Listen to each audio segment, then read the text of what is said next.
Well, good morning, PBC. I'm glad you could join us today as we continue through the book of Daniel in chapter 8, and we continue this section that is the vision section, where we move away from the narrative into the vision, and they're often fantastical visions, sometimes nightmarish visions, and they often involve animals and, for some reason, horns that talk or are arrogant. Today, we jump into chapter 8. We're going to read the whole chapter.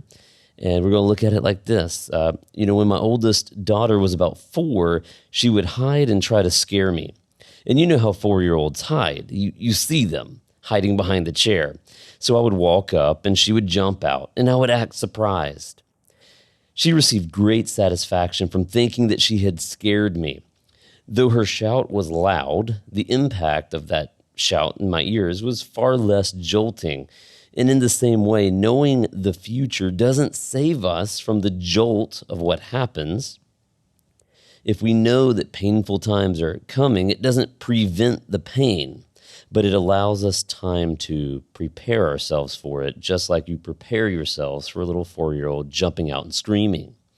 Imagine also that you are going to run a long race, and it's going to be hot weather, and you know it's going to be uncomfortable, and knowing that won't stop the discomfort from the race, but it will give you time to steady and prepare yourself for the experience. Perhaps drink water beforehand, have water on hand.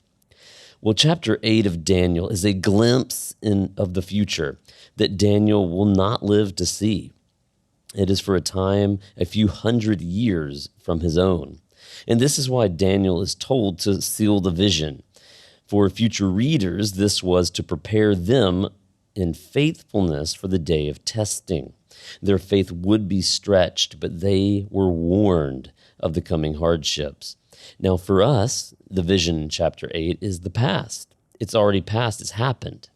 And yet, even though it's a past vision, we will find the principles captured here to be important in our modern world as well. Far from dismissing this text, we greatly benefit from its teachings. We will break it down into 2 natural sections. First, we will examine the vision itself, and then we will analyze its interpretation. And then we'll face yet another question. How do we live in the present and future troubles as we wait for our true home and our true kingdom? You see, trials and pain will happen, but our hope in the present is in the future kingdom of Christ. Our main idea of chapter 8 is this: our knowledge and hope of Christ's kingdom affects every aspect of our daily lives now, especially through trials.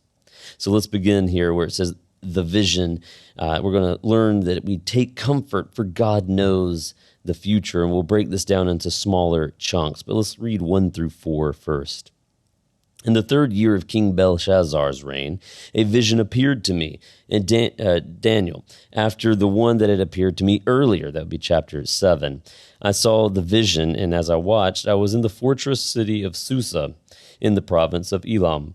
And I saw the vision that I was beside the Ulai Canal.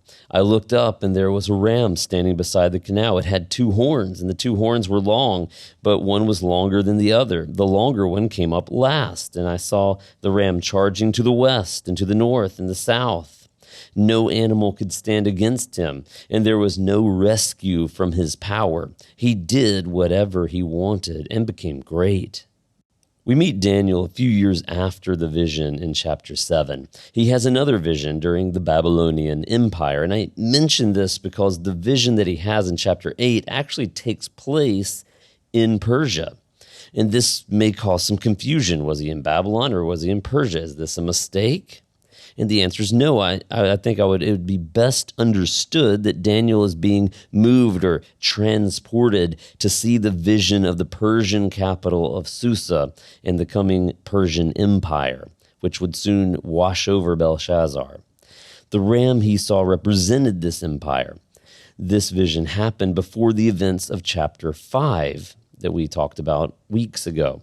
And we see this ram as powerful and victorious, and this represents the might and influence of the Persian Empire. They will dominate the region.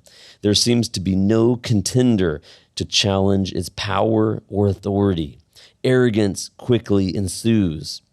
And the original audience, perhaps in the Persian Empire at the time, could understand the power of the ram. They lived under it. The Persians looked unstoppable.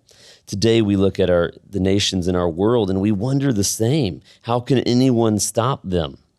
You know, Ecclesiastes puts it this way: there's nothing new under the sun. The same thing that was happening to Israel happens today. That big nations rise, who can stop them? They're taken down, and another big nation rises. And even though for us this is a past event that we're reading about, we still have the same problems and the same tensions. Kingdoms and nations still rage with what seems like untamable power and arrogance. Just as in the past, no power, though, is permanent except for heaven. Let's look at the next few verses. As I was observing, a male goat appeared, coming from the west across the surface of the entire earth without touching the ground. The goat had a conspicuous horn between his eyes, and he came toward the two-horned ram, and I was standing beside the canal, standing beside the canal, and rushed at him with savage fury. And I saw him approaching the ram and infuriated with him. He struck the ram and breaking his two horns, and the ram was not strong enough to stand against him. The goat threw him to the ground and trampled him, and there was no one to rescue the ram from his power. Then the male goat acted even more arrogantly. But when he became powerful, the large horn was broken, and four conspicuous horns came up in its place, pointing towards the four winds of heaven. Enter the goat, which will represent the nation of Greece, as we'll see. It charges and it takes down the ram. What seemed unstoppable just moments ago was stopped and crushed, and then the process repeats itself again. A big nation takes over, just to be ousted by another younger, stronger nation. The goat with the mighty horn represents the nation of Greece. The mighty horn was a symbol of Alexander the Great. And power was intoxicating for the goat, and power and arrogance broke the horn. And we see that as students of history. With Alexander, he became arrogant, he died. We observe this throughout all of history. Even the mightiest horn breaks under the weight of power and arrogance. As we read this, we must understand that even though all these events have happened, they are no less important. First, they represent the pattern of sinful nations. This should inform us that no government will last, no matter how seemingly good, wicked, or powerful. We as citizens of God's kingdom must remember we await an eternal kingdom. So don't give worship to or fear to the lesser and temporal powers that we see around us today. They will fall. In fact, they will bow before King Jesus. Second, these verses inform us that power and arrogance are a deadly combination. Such nations may cause great damage for a time, but they will not last. We can neither hope in them, nor can we give them all of our fear and attention either. As we see the spiritual powers at play in our culture, they too will find the same fate. They may be fear-inducing, overwhelmingly strong. They may promise power and comfort, but they are like the goat, mighty, but for an allotted time. Soon they will be judged before the might and the glory of Christ. O beloved, endure in hope. Let's look at verses 9 through 14. What happens to this goat whose horn breaks? From one of them, one of these four little horns, another little horn emerged, and it grew extensively toward the south and the east toward the beautiful land, that being Israel. It grew as high as the heavenly army and made some of the army. and some of the stars fall to earth and trampled them. It acted arrogantly, even against the prince of the heavenly army. It revoked his regular sacrifice, and it overthrew the place of his sanctuary. And in the rebellion, the army was given up together with the regular sacrifice. The horn threw truth to the ground and was successful in what it did. Then I heard a holy one speaking, and another holy one said to that speaker, "How long will these events of this vision last? The regular sacrifice and the rebellion that makes desolate, and giving over the sanctuary and the army to be trampled." He said to me, "For 2,300 evenings and mornings, then the sanctuary will be restored." The four horns that popped up after the big horn that was broken represent the four generals who took over after Alexander the Great. He dies, four generals break up the kingdom. From these four kingdoms came one that caused many problems for Israel, seen in this vision as the glorious land. Known as the little horn, though not the one in chapter 7, this is often thought by historians and theologians to be Antiochus IV. And let's look at that really quickly. Antiochus IV was a king who set up an altar of Zeus in the temple, and then he sacrificed a pig on it. He also killed those who were caught reading the Torah and practicing their faith and worship to the God of Israel. Where the Babylonians and the Persians allowed people to worship their own gods, Antiochus IV did not at all. His kingdom came from one of these four generals. You could say one of these four horns. This little horn caused trouble for God's people in the vision. It goes against the army of heaven and even throws truth to the ground. And this goes on to the point that even the holy ones, the angels who were watching, cry out to one another, "How long will this happen?" This vision represents troubling time of great pain and strife for God's people, Israel, and also even the host of heaven wonder, how long will this happen? I'm sure we've been there when we look out at our world today and we think, how long will this go on? How long will evil continue to succeed? This is a message of warning of what is to come for Israel. And knowing what was coming didn't take the sting off the pain when Antiochus IV rolled in.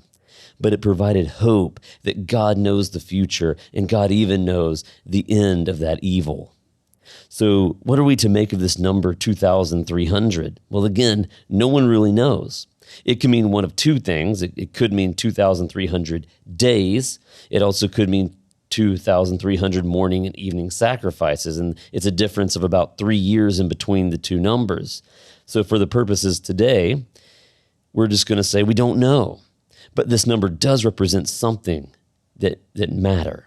It means this. It's one thing we can agree on. Whether we agree on how the number is employed, everyone agrees on this one thing, that this number, whatever it means in terms of time length, has an end. And so the question of how long has an answer. Though we're uncertain of exactly the meaning, we know that it has an expiration date. Evil done by the little horn has an expiration date. It will be brought down. The sanctuary will be restored. God will throw down the evil horn in his timing, and he will fix what was broken at that time. The number was meant to provide hope to those distressed by the vision and eventually by the horn itself. There is an end, and God has determined it. He knows it.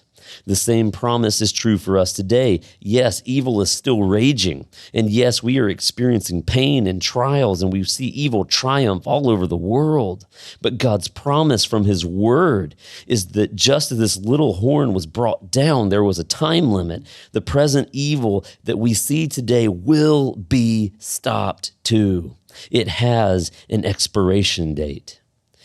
Danny Aiken said it this way in light of recent tragic events in America. He said this, he said, "In the darkness of the moment, the light of King Jesus and his gospel shines even more brightly. Let the hope of King Jesus and his kingdom burn brightly in our hearts as we face the evil of this age. As we look out at the remnants of Ghost Month, as we see the temples, as we see those caught up in and ensnared in this spiritual force of darkness, let us bring the light of the gospel to them. Let us bring the hope of King Jesus to them. Let his kingdom burn brightly in our hearts as we face the evil of this age. He is guiding us home to him. Now let's take a look at the interpretation, and we're going to take comfort in God's sovereignty, and as a result, we get to work. You see, Gabriel now speaks with Daniel. Gabriel shows up in the New Testament as well, so it's a name, there's a connection. Gabriel speaks with Daniel and explains who the ram and the goat are, and we've talked about that. And we're amazed that such detail was given to Daniel, again, hundreds of years before the events. And all of this shows that God is sovereign in his knowledge and sovereign over what will happen. He knows what will happen. The evil displayed by the little horn was not a surprise to God, and it shouldn't surprise Israel either, for they knew it was coming. If God knew what would happen then, he knows our tomorrow now. He knows the end of the world. Our God reigns over the future. Nothing that happens in our world is a surprise to God. None of the evil surprises him. None of it is out of his control. He promised that tough times are ahead, and Jesus promised this to his disciples. Their hope, though, was not in the lack of hardship, but that in the midst of a hardship, that Jesus had promised that he had overcome the world. And that is our hope today as well, that Jesus stands over all of world history. And we know where it is all going. We know that one day all the wicked will be judged. And we know that one day every knee will bow and every tongue will confess Jesus is King. We know that while we roam this world, we are not home yet. We live in hope of a future and true home. Beloved, our home is in Jesus' kingdom, and that is a reality. He is guiding all world events, present and future, to an end. And then we will be truly home. You know, David Helm says it this way: the final word is not had by the ram or the goat, but by the Lamb, that being the Lamb of God. Let's look at verses 23 through 26 here. Near the end of their kingdoms, these are the four horns, when the rebels have reached the full measure of their sin, a ruthless king, this would be the little horn, skilled with intrigue, will come to the throne. His power will be great, but it will not be his own. He will cause outrageous destruction and succeed in whatever he does. He will destroy the powerful along with the holy people. That'd be Israel. He will cause deceit to prosper through his cunning and by his influence. And in his own mind, he will exalt himself. He will destroy many in a time of peace. He will even stand against the Prince of Princes. This would be in heaven. We would even think Jesus here. Yet he will be broken, not by human hands. This vision of the evenings and the mornings that has been told is true. Now you are to seal up that vision because it refers to many days in the future. The king, the little horn, will oppose God. He will prosper while he is doing evil. He will stop worship and he will kill many of God's people. And while that is deeply troubling for us, the promise made is that he too will be broken by God's power.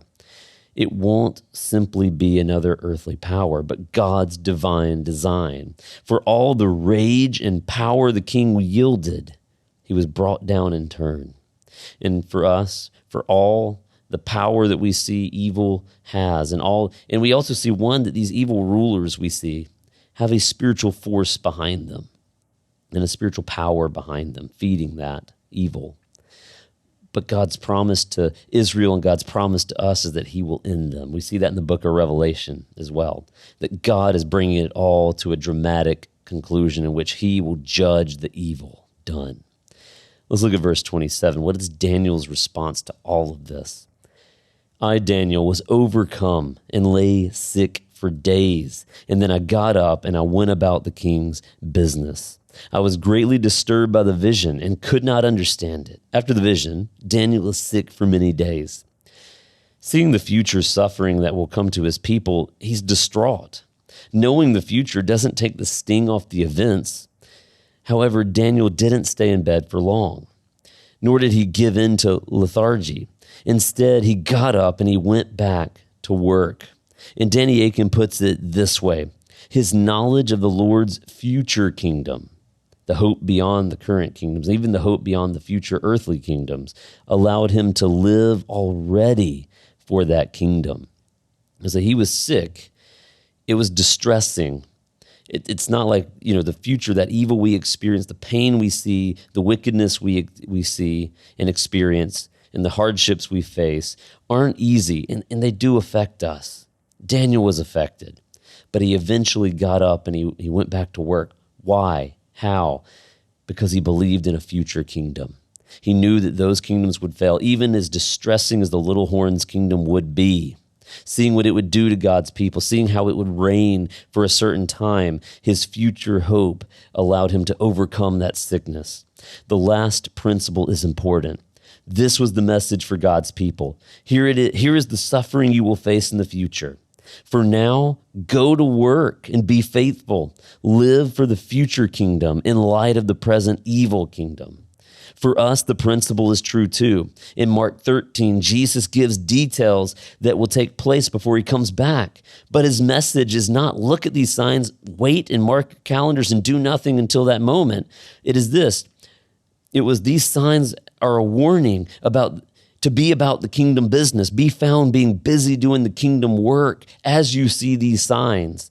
Beloved, let us be about kingdom business in our workplaces. Let us share the gospel in the way that we talk and walk in our jobs, schools, families, and communities.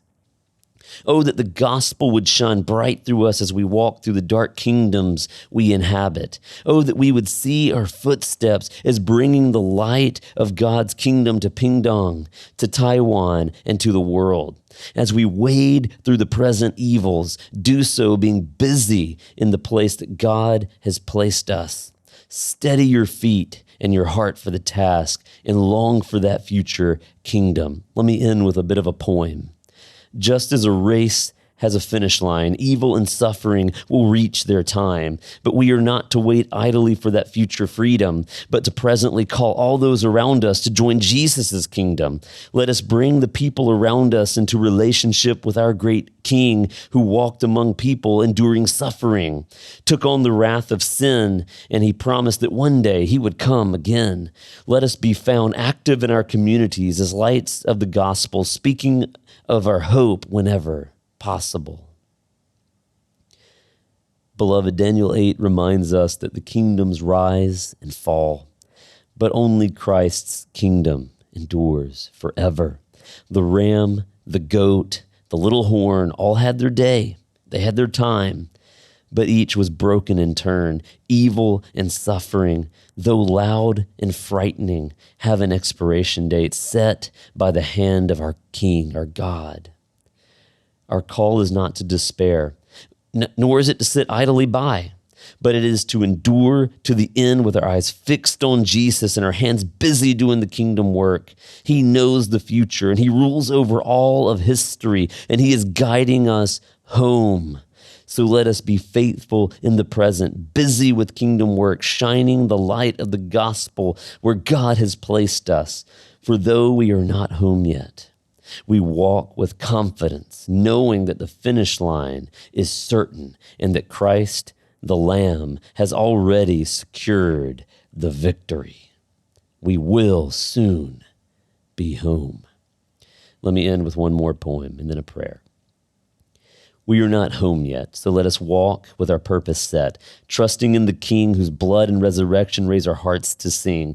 Sit not idly by when the world hurts and our hearts cry. Set your feet to the ground. Be about the kingdom work wherever you are found. Beloved, when the evil of this world presses us all the more, let us lift our eyes to heaven's shore, a home for us together to praise our King forevermore. Father, thank you for the promise that we have, that you are in control of worldly and spiritual powers. Thank you for the call to be found busy glorifying you wherever we go. Strengthen our feet, mend our hearts. May we press on until we are truly home with you. Amen.